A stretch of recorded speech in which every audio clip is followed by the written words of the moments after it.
Salut à toutes et à tous les amis, bienvenue dans cette nouvelle vidéo, j'espère que vous allez très bien. Première vidéo de l'année 2023 sur ma chaîne, on est de retour pour du lourd avec un sujet qui est tranchant, j'espère que ça vous plaira. Si vous ne me connaissez pas, je m'appelle Valentin, je suis un Français qui a émigré aux États-Unis de façon permanente et j'essaye de vous faire des vidéos un peu sur ce thème-là. N'hésitez pas à vous abonner, mettre des pouces bleus, des commentaires, j'y réponds toujours. Sur ce, je vous souhaite une bonne vidéo.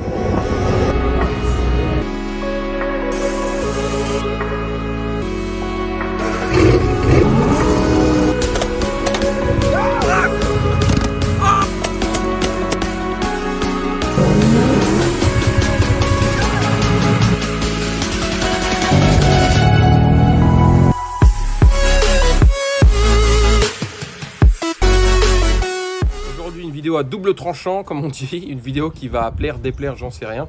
Comment acheter une arme aux États-Unis? Alors ceux qui n'aiment pas les armes vont dire wow, c'est trop facile, et ceux qui aiment les armes comme moi vont dire wow, c'est incroyable. Et quoi de mieux que pour apprendre à acheter une arme aux États-Unis que d'aller en acheter une? Ben voilà. Il est mercredi matin, il est très exactement 9h44 et on va aller acheter un type d'arme que j'ai toujours voulu. Donc voilà, on va se faire plaisir, c'est parti. Hey!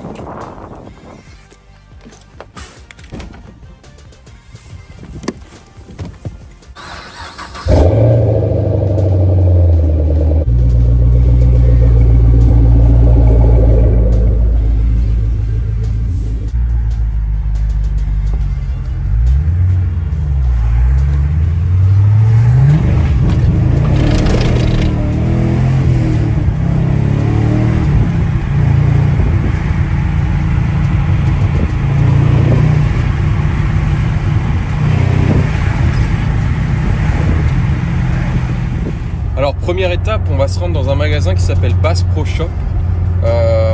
C'est un magasin, une chaîne de magasins très célèbre aux États-Unis. C'est un magasin un peu Décathlon mais sous stéroïdes. De toute façon, vous allez voir. Je pense que si vous aimez tout ce qui est activité d'extérieur, peu importe la chasse, la pêche, les bateaux, la rando, peu importe quoi, je pense que vous allez kiffer si vous n'avez jamais entendu parler ou vu ce magasin. Il a l'air de faire beau, ça fait super plaisir. Le petit pont machiavélique avec le train dessus. C'est beau. Oh, on a de la chance quand même d'habiter ici. Hein. On est dans la brousse, tranquille, mais voilà. On a quand même une grosse ville à côté qui est Harrisburg. Et ça reste tout de même sympa. Je pense que je m'en suis rendu compte qu'il n'y a pas très longtemps, quand même de la chance que j'ai. On va pas se mentir parce que voilà, je fais des vidéos, machin, c'est bien, mais je me rends compte de plus en plus que voilà, c'est pas toujours facile, c'est pas forcément donné à tout le monde ou quoi, donc je me rends compte de plus en plus de la chance que j'ai et donc j'apprécie de plus en plus cette petite vie. Prendre une Camaro SS qui était une de mes grandes voitures de rêve pour aller tous les matins au boulot, ça fait plaisir quand même. Je sais pas si vous voyez Harrisburg. Est-ce que vous arrivez à voir ce que c'est ou pas? Mon cher ami Bob Ross.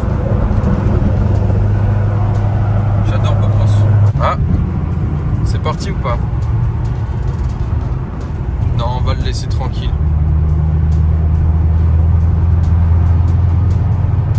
On lui met une branlée ou on lui met pas une branlée? Honnêtement.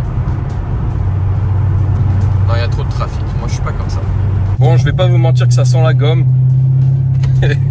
La petite c'est quoi, c'est une Charger 4-pack. On a joué un peu, voilà, il y a des chiffres qu'il faut pas dire, mais évidemment ça marche très bien, une Scat Pack toute neuve. Après c'est pas suffisant, mais pour une berline ça marche de ouf. Bon, nous voilà arrivés dans l'antre du loup.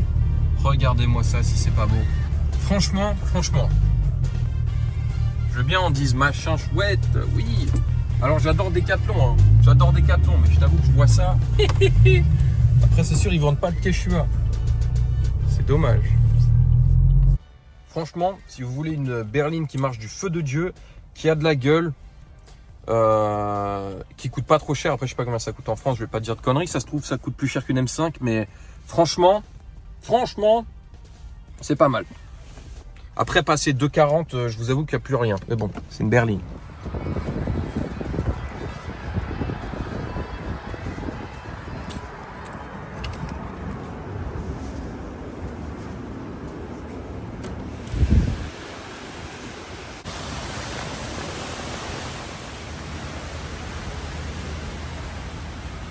Il y a tout ce que vous avez en termes de bateaux. Oh, le poisson, c'est mort. Oh, la poiscaille. Jacouille. Merde. Oh, le vilain poisson.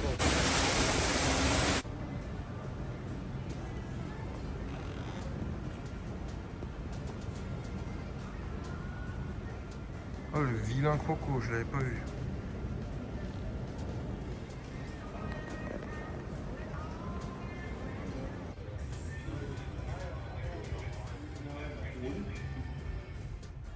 Honnêtement, je crois qu'il n'y a rien qui me saoule plus que d'aller dans un magasin en espérant acheter quelque chose et là, il n'y a pas exactement ce que tu veux. Ah! Et c'est soit tu achètes quelque chose d'autre qui est semblable, soit tu te barres et tu fais tous les armureries de la région jusqu'à que tu trouves ce que tu veux. Et je pense que vous comprenez mon choix. On est parti, on reprend la route. Voilà les amis, donc après avoir fait 3 armureries différentes, j'ai enfin trouvé ce que je voulais. Évidemment, dans mon cas, c'est un peu spécifique parce que je cherchais quelque chose de vraiment très précis dans une configuration précise. Mais bon, les armureries ont en général des milliers ou au moins des centaines de références disponibles. Et dans tous les cas, la plupart des armureries peuvent toujours commander au fournisseur exactement ce que vous cherchez. Moi, c'est juste que j'avais envie de l'avoir tout de suite parce que je suis impatient. Donc j'ai fait trois armureries différentes. Donc avant de vous montrer ce que c'est, j'ai envie de vous parler un petit peu du processus qui est honnêtement ultra simple. Du coup, donc je suis rentré dans l'armurerie, j'ai directement dit voilà, je veux ça. Là, je savais ce que je voulais et je savais qu'il l'avait en stock parce que je les ai appelés. J'ai appelé au moins 3. J'ai appelé au total 6 armureries. Donc voilà, j'ai dit je veux ça. Donc la première chose qu'il a fait, c'est prendre ma pièce d'identité. Comme je vous l'ai dit auparavant, aux États-Unis, ça marche quasiment tout avec le permis de conduire, qui est en fait un code barre derrière qui permet de vérifier toutes vos infos. Donc il a pris mon permis, il a fait des petits documents, ça a mis 2 minutes. Ensuite, il m'a mis sur un ordi à remplir un formulaire. Ça a pris 5 minutes, nom, prénom, date de naissance, lieu de naissance, nationalité. Donc moi, comme je suis pas américain mais je suis français, j'ai mis, voilà, je suis né en France et je suis français. Et j'ai mis mon numéro de green card, mon numéro d'immigré entre guillemets. Une fois que ça c'était fait, j'ai signé. Il vous pose tout un tas de questions, genre est-ce que vous avez été en prison, est-ce que vous êtes fait virer de l'armée, est-ce que vous achetez cette arme pour faire des crimes, est-ce que vous achetez cette arme pour le compte d'un criminel, etc. Et c'est à chaque fois un formulaire par arme. Donc si j'étais venu acheter 10 armes, j'aurais dû faire 10 fois ce formulaire. Donc une fois que ça c'est fait, vous signez et ça prend 2 minutes, enfin ça prend peut-être 5 minutes. Hein. C'est envoyé directement à la police de l'État, donc là à la police de l'État de Pennsylvanie, qui en fait vérifie instantanément vos antécédents. Donc si vous êtes américain, de nationalité américaine, c'est instantané, approuvé, rejeté, excepté dans des cas spéciaux. Moi dans mon cas, comme je suis pas américain, ça met un peu plus de temps, il y a une vérification manuelle de la police qui est faite et ça met normalement 10-15 minutes. Donc au bout de 10-15 minutes, le problème c'est que mes antécédents sont pas revenus. C'était marqué qu'il y avait besoin d'une enquête approfondie. Donc là le mec il m'a dit bon ça peut prendre quelques heures, donc voilà, vous pouvez aller faire ce que vous voulez et je vous rappelle quand c'est bon. Donc je suis allé au travail évidemment. Ça m'a un peu fait chier parce que 30 minutes après il me rappelle. J'étais même pas encore au travail parce que l'armurerie était un peu loin. J'étais même pas encore au travail, il m'appelle, il me dit ouais c'est bon. Je dis ah, bon, ok. Et donc pourquoi on se retrouve le lendemain? Donc j'ai été le chercher l'arme après le travail, mais voilà il était tard, il faisait nuit et tout. Donc j'ai préféré attendre tout de suite le lendemain pour pouvoir vous montrer ça. Je vais pas rentrer dans le débat, voilà c'est un processus qui est assez facile. Donc on fait quand même des antécédents, mais ça reste relativement facile d'acquérir une arme, on est d'accord. La seule différence, donc si j'avais des antécédents bizarres ou si j'étais déclaré comme fou ou quoi, il m'aurait pas vendu. Si le mec aurait vu que j'étais un peu chelou, il me l'aurait pas vendu, etc. Donc il y a quelques exceptions, mais ça reste dans la globalité assez facile. Moi j'aime bien parce que j'aime les armes, mais je sais que ça peut effrayer certaines personnes à ce niveau-là. Mais ça me rassure quand même qu'il y ait des antécédents qui soient faits systématiquement et que c'est pas genre voilà t'achètes une baguette de pain, t'achètes un fusil à pompe. C'est pas aussi simple que ça, presque. Mais bon voilà.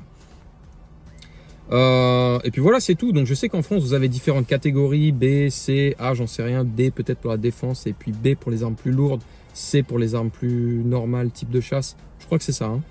Même voilà, je suis pas un expert en France. Il me semble qu'il faut que vous ayez des permis. Il y a une limite, il me semble. Je sais pas si c'est 7 ou 12 catégorie B ou un truc comme ça.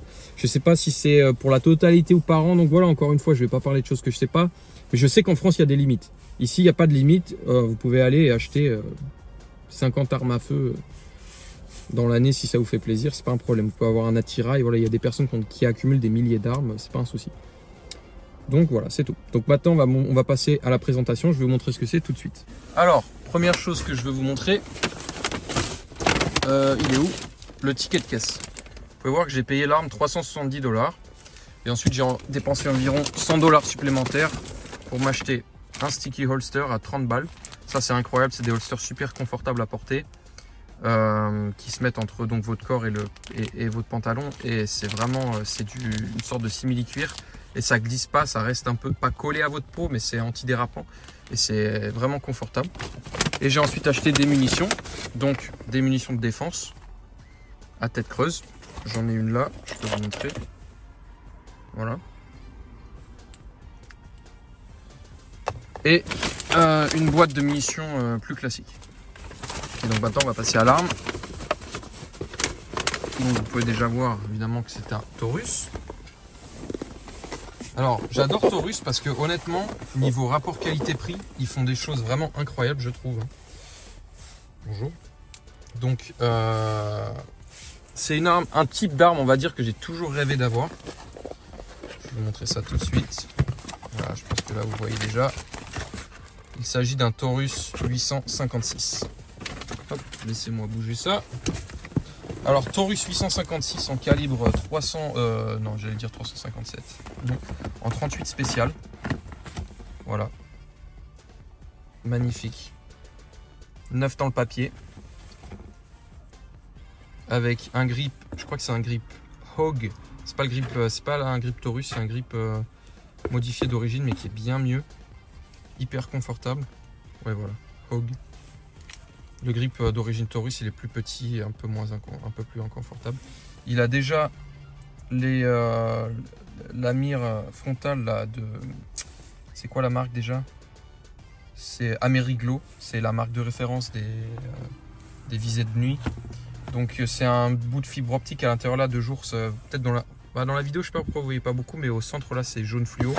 Et en fait la nuit ça brille. Donc voilà, c'est super facile à voir. Donc voilà, avec un canon 3 pouces dans une finition qui est pas c'est pas poli, c'est pas noir, c'est pas voilà, c'est une finition que j'aime bien. C'est un peu comme c'est pas de l'acier brossé mais presque. Voilà. Donc barillet 6 coups. J'aime bien, franchement, j'ai toujours rêvé d'avoir un revolver, je trouve ça beaucoup plus à l'ancienne quoi, c'est un peu analogue, on va dire, c'est très stylé. Voilà, donc là je suis dans un terrain proche de la ferme. On va aller l'essayer tout de suite. Donc j'ai pris quelques munitions dans ma poche et puis c'est parti. Alors pour le charger, c'est pas compliqué. Vous avez juste à ouvrir le barillet, mettre vos munitions. Alors il existe des speed loaders qui permettent de mettre les 6 coups en même temps, surtout pour le port d'armes tous les jours. Il faut que j'en achète parce que ça va être pratique. Voilà. Et là, vous êtes prêts.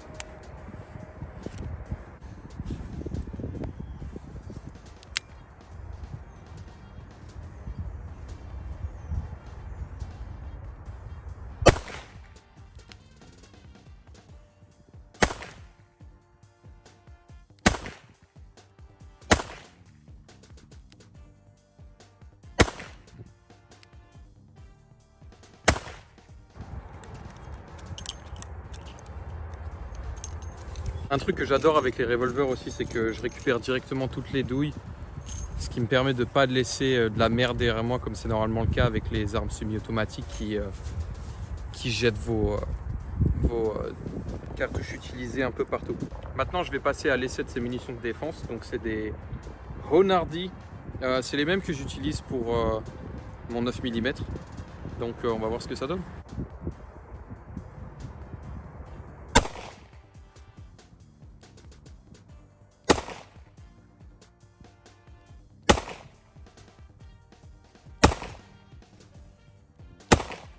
Alors j'ai l'impression que les Onhardy là en tête creuse, ça tape beaucoup plus fort. C'est pas super flagrant, mais ça envoie quand même un peu plus fort.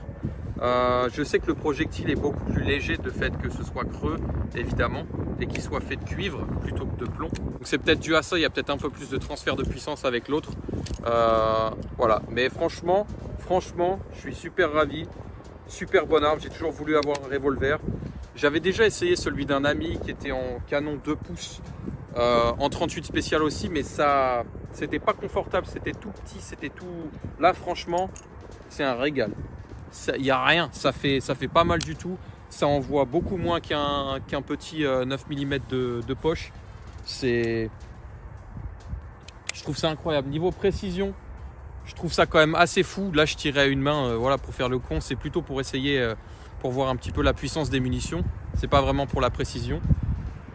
Quand je voulais tirer en précision à deux mains, en simple action comme ça s'est révélé être extrêmement précis parce que j'ai mis toutes les balles au même endroit, à part une au début. Mais là, même à main nue, je sais pas si vous voyez ce premier petit arbre là, donc j'ai mis 4 balles dedans, juste dans ce petit arbre. Et après, d'autres sont tombés un peu derrière. Mais là, il y a peut-être 15 mètres. Je sais pas si vous vous rendez bien compte avec la vidéo, mais il y a peut-être 15 mètres. Et à une main, sur première utilisation de l'arme, j'arrive à faire un groupe comme ça en tirant en simple action. Donc incroyable. Sûrement dû aussi grâce à la visée de nuit, je la trouve vraiment incroyable. Voilà les amis, c'est tout pour cette petite vidéo. J'espère que ça vous aura plu. Assez simple sur l'achat d'une arme. Voilà, nouvelle acquisition pour moi, je suis super content. Et puis voilà, restez connectés pour de prochaines vidéos. Abonnez-vous, mettez des petits pouces, ça fait plaisir. J'espère vous retrouver plus tard. Passez une très bonne journée, une très bonne soirée. Ciao, ciao!